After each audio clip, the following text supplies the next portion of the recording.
سنن ترمذی میں صحیح سند کے ساتھ روایت ہے،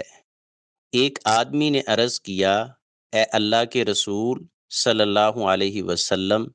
اسلام کے احکام تو میرے لیے بہت ہیں، آپ مجھے ایسا عمل بتائیے جسے میں مضبوطی سے پکڑ لوں۔ آپ صلی اللہ علیہ وسلم نے فرمایا، تمہاری زبان ہمیشہ اللہ کے ذکر سے تر رہے۔ اس حدیث مبارکہ کا مفہوم یہ ہے، اس آدمی کے کہنے کا مطلب یہ تھا کہ فرائض، سنن اور نوافل کی شکل میں نیکیوں کی بہت کثرت ہے، مجھے کوئی ایسا جامع نسخہ بتائیے جس سے صرف فرائض و سنن پر اگر عمل کر سکوں اور نوافل و مستحبات رہ جائیں